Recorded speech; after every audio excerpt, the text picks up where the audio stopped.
ci bëri tey par décence il ne doit plus se présenter et si par extraordinaire Macky reconduire leen. ce qui est sûr et certain mooy ñàkk na presque à 80% maire yooyu.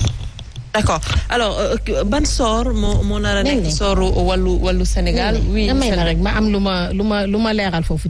ci li sëñ Sali wax. ci mbirub yëngu-yëngu yi nga xam ne ñu ngi koy dégg ci biir coalition yi. di ko wax ne ñun pare nañ ci yëpp xam nga mooy li ma wax sànq. munoo ne da ngeen di dem di waajal élection dajale ay mbooloo ñuy ñëw te doo ci sóoraale ne coow war naa mën a am.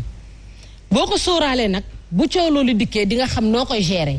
mais coow loolu bu fekkee ne yow sóoraale woo ko frustration yooyu sóoraale wuloo ko bu dikkee da ngay am problème te encore ma koy waxaat le président Bougane Gueye Dany donte du ab politique c'est un homme privé c'est un homme d'affaires mais nag nañu bàyyi xel ne dafa am ñoo xamante ne ay acteurs politiques lañu. dañ koo séq te ñoo nekk ci biir. kon côté boobu ma ci dalal xelam. di dalalaale xelu ñeneen ñi nga xamante ni non damay dalal sa xel sëñ Saliou non dama ci dalal sa xel te di dalalaale xelu ñeneen ñi nga xamante ni dañoo am cofeel aussi dañoo bàyyi xel tamit gëm sa bopp ndax actuellement macha allah sànq bi mu wax dama ne macha allah laf cat ñun bu ñu coow li topp waaye nag dañ koy sóor non mënta ñàkk dañ koy sóor waaye bu dikkee rek jàpp leen ne ñun ci biir la grande coalition gëm sa bopp daañu ko gérer non bu baax a baax pare nañ daañu ko gérer incha allahu rabbi merci beaucoup alors ñu ñëw ci wàllum PDS ñu bëri doon ko xaar ci Yewwi Askan Wi après ñu gis nu mu demee ba ñu dem bokk coalition dem carrément am beneen coalition mu di Wallu Sénégal tey ay guerre de positionnement ñu nar ko xaar comme ni ñu koy gisee ci yeneen coalition yëpp peut-être ci PDS mu ngi wax tout à l'heure le cas de Mbacké mu ngi wax waxu cas de Dakar qui va se poser lan lañ nar a xaar ci coalition peut-être bu Wallu Sénégal pour préparer wu à tout ça déjà. Justement Aïcha merci beaucoup man balaa may commencer di la wax ci problématique yi am peut-être yi ñu wax ni supposé problème yi ñuy wax dans la presse que ni am na ci coalition Wallu Askan Wi damay commencer par remercier li nga xamante ne moom mooy PDS Guinaw Rail Nord ak nos alliés yi nga xamante ne ñoo nekk ci la grande coalition Wallu Sénégal Guinaw Rail Nord maanaam dans sa composante Wallu Askan Wi Guinaw Rail Nord bokk gis-gis ànd jëf PADS sa présidente Koura Gueye bokk gis-gis Dërgën Sey CRD nga xamante ne ci bopp bi ñu ngi ci teg Lamine Mbaye ak jot na nga xamante ne ñooñu ñëpp dañu àndandoo bokk ndey bokk baay trouver un consensus fort autour de la personne de Mame Diarra Fam loolu mat naa leeral loolu mat naa rafetlu loolu mat naa sante say nawle parce que su fekkente ne yow yi ngay àndal gënoo leen ëppoo leen xam-xam ay nit yu ñoo xamante ne ñu yàgg ci politique bi lañ yàgg ci liggéey yàgg ginnaaw raay xam ko ñu boole ñoom ñëpp seeni doole ñëw ni la yow doy nga ñu jiital coalition bi loolu ça veut dire que ni lu rafet la te lu mooy rafetlu la te mënu ma woon toog ba commencé ci waxu coalition bi te waxuma ci loolu parce que dafa mel ne soo ko dee seet ginnaaw raay bi ma dëkk actuellement benn candidat rek lañ fa investir agum boo xamante ne wax dëgg yàlla.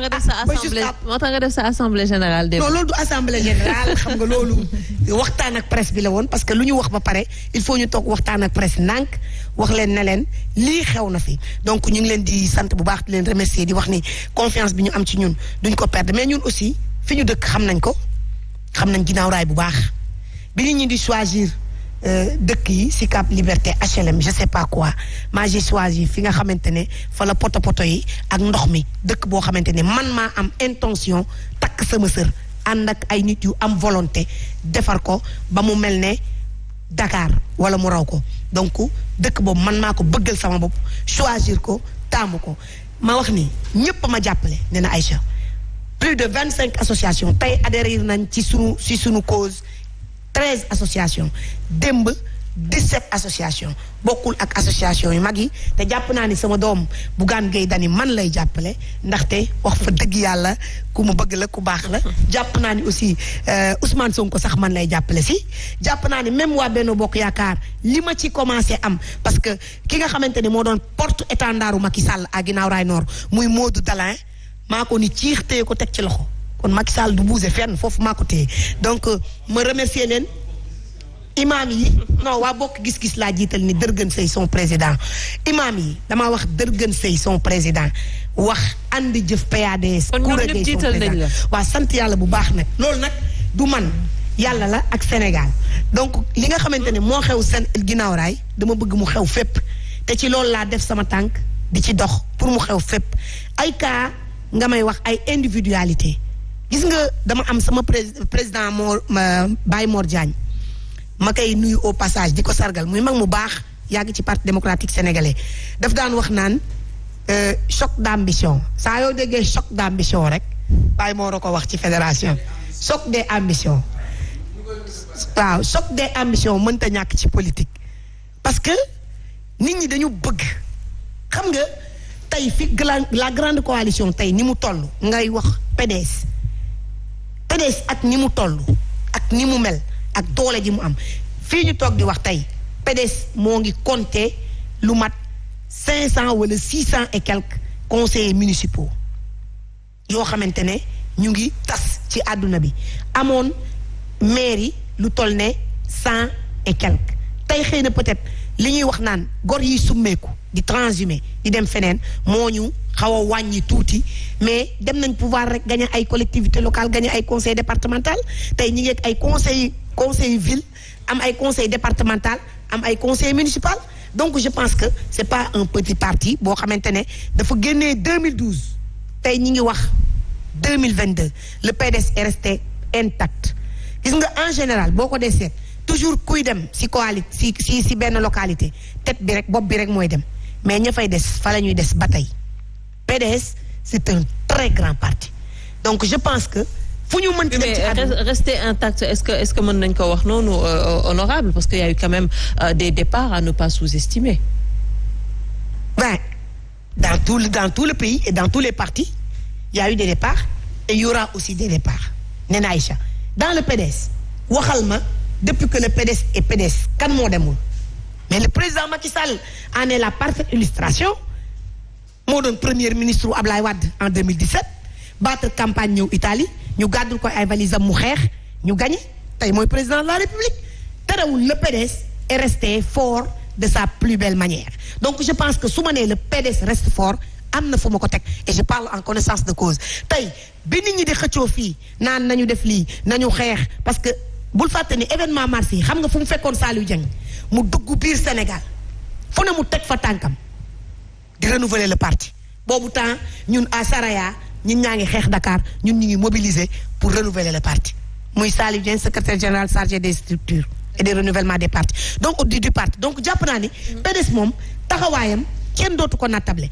mais mu ànd ak ay gor ku mel ni le président Pape Diop di rakku président Ablaye Wade di doomam di léppam ànd ak suñu coalition bi rek moo am man tey man sama coalition à ginnaaw raay man presque compté naa 5 conseillers municipaux ci biir coalition bi te conseil municipal yooyu ñi ngi siégé ba tey ci mairie ginnaaw raay Nord je pense citer Fatou Bey tey mouvement de femmes yi nekk ginnaaw raay yëpp tey ku fa nekk nit ba naan man maa jiite mouvement de femmes rek moo la fa teg Adja Nogoy Bey je peux la citer donc man jàpp naa ni PDS ay tête ñoo fi nekk kon ñi mu àndal di ay gor di CRD jot di CRD di jot na di ànd jëf PADS ñooñu noonu il faut mu am ku ne bëgg naa fii kii ne bëgg naa fii mënul ñàkk mais jàpp naa ni nag bul fàtte ni nee na Aïcha sa maam moo toog ci ginnaaw te bu toogee ci ginnaaw saa yëf yi demee bay tourner rek xam na nu mu koy régler Ablaye Wade dama lay wax ne la fii Sénégal nekk na fi def fi 27 ans opposition yore réew mi fukki at ak ñaar kenn rek moo ko fi xam même ñun ñi ko ànd ak ñoom xamuñu ko xam nga ko xam Ablaye Wade xamu leen ko ñun sax xamuñu ko Senghor dong nga xam Ablaye Wade moom moo ko xool ba mu neex ko xool rabi àll yi ci àll bi yépp tudde ko njomboor Ablaye Wade fu ne la mën a génn Ablaye Wade saa yu problème amee xam na solution bi te daf koy régler donc la grande coalition wàllu Sénégal problème yi ngay wax nii c'est superficiel on va les dépasser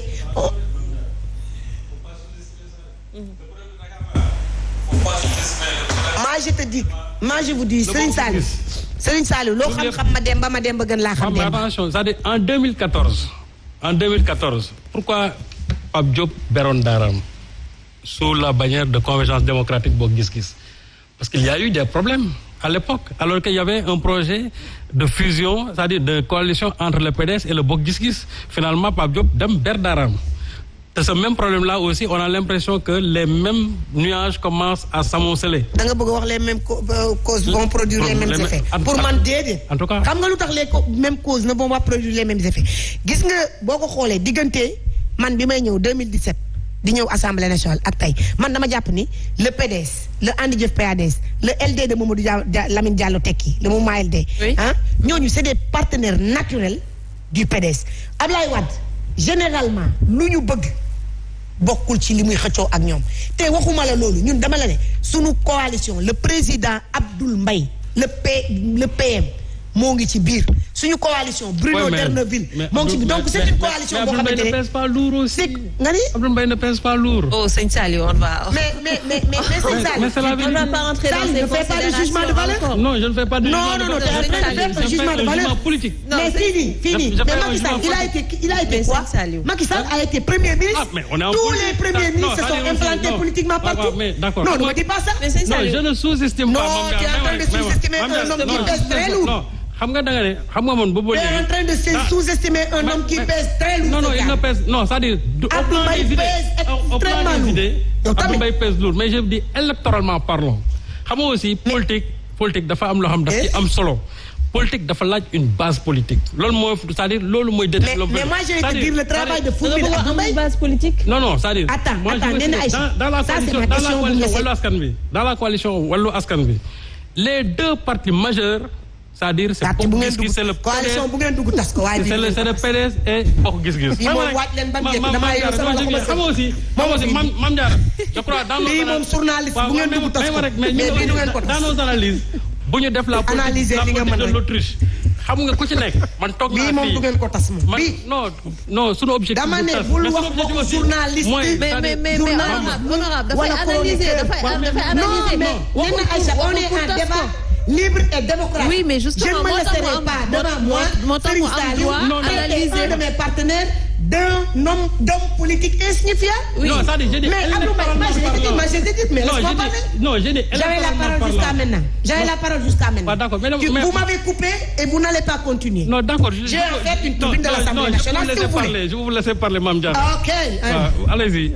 OK. Moi je vais te dire, surprise bi nga nar a am ci homme politique yooyu mooy man lu mu gàtt lu mu ndaw pratiqué naa leen gis nga dans cette coalition il tient cet homme que vous venez de citer tout à l'heure Abdoul Mbaye daf ko téye daf ko gëm Bruno D'erneville ànd naa ñoom tourné yàggul dara mais man lu ma lay wax man dama tiit Abdoul Mbaye s'est implanté à Guinaw Rail Nord et pratiquement dañ ko naroon xamuñu woon dañ ko doon xalaat ni amu fa wala yu mel noonu or que élection yi génn am na fa liggéey na fa beneen quartier boo dem implanté wu na fa. Abdoul Mbaye allé aux législatives mais dafa nag man le département de Pikine laa lay wax moom laa. Abdoul Mbaye allé aux législatives. mais ñun xam nañ nu mujj. mais en tout cas xaaral ma wax la gis nga fii. gis nañ nu mujj. fii Mame Diarra Fam sax mën naa dem législative. xam nga fii même 2 secondes. mais qu'est-ce que ça veut dire Serigne Saliou? je veux dire quel impact nga bëgg génne foofu par rapport ak ñoom seen participation au sein de cette coalition. je veux préciser une chose c'est-à-dire man. xeebuma kenn c'est-à-dire wax naa fii ne ba tey am na ñoo xam ne dans l'histoire politique de ce pays et souvent je cite le défunt Amath Dansokho. Oui. Je dis que son parti toujours électoralement parlant ne pesait pas lourd mais c'était l'un des partis les plus redoutables c'est-à-dire sur le plan des idées ak ñi nga xam ne ñoom la presque ku fi mës a nekk fii ci nguur gi da nga leen di moytu parce que ñoom dañu am idées yoo xam ne mën na basculer loolu lu ne donc mais bu fekkente ne électoralement parlant ñoom mën na wax ne mos ñu bari ay nit moo tax ma ne tey des gens comme Abdoul Mbaye au plan des idées wax naa ne quelqu'un bu ma naw la ñoom Mamadou Diop Decroix c'est des gens yoo xam naw naa leen au plan politique ñoom Mamadou Lamine Diallo mais tey buñ doon dem ci carte yi compter c'est-à-dire il ne pèse pas lourd loolu aussi je crois que du lu may inventé. ça c'est des réalités politiques. mais àdduna noonu lay demee ñu gàtt ñi sax dañuy yóbbaale. moom laa la d'accord noonu c'est-à-dire moo tax ma ne la. dans la coalition wàllu Sénégal ñu yóbbaale ñu waaw gàtt d'accord non non Mame Diarra yow fi ngay waxee fi may waxee bokkul. lii rek laay waxee. coalition bu ngeen dans la coalition man. bi moom maa koy defal le danger dans cette coalition là. ne viendra jamais d'Abdoul Mbaye ne viendra jamais de Mamadou Lamine Diallo. mais ça viendra de qui? mais danger bés buy am. ça viendra de qui? entre le Bokk Gis Gis. et le PDS loolu mooy les deux forces. danger sax du ci am nag. waaw non non. waaw d'accord bu ko prédire ndax du ci am. mais ci la ndax coalition bii. en tout cas dañoo àndandoo ñun ñëpp dem ci toogu doog ci kilifa gu mag. muy Maître Abdoulaye Wade. bàyyil Maître Abdoulaye Wade ma nga France. ñun xalifatul am lañ jëkki toog fa. Sëriñ Mountakha mu baax mi mu ne teg naa ci yéen sama loxo maa ngi leen di ñaanal fii jàmm rek a fay xew gis nga fii chroniqueur oo wa journaliste oo wa ma paate woo ma wa demba mënta wax lu tas coalition bi. non non non fii sunu kilifa benn kilifa rek sëñ Saliou bëri na histoire de. benn journaliste musul tas honorable benn journaliste musul tas coalition. coalition li ko yàgg tas guerre de leadership guerre de positionnement loolu moo ko yàgg tas gisoon nañ li xew ci élection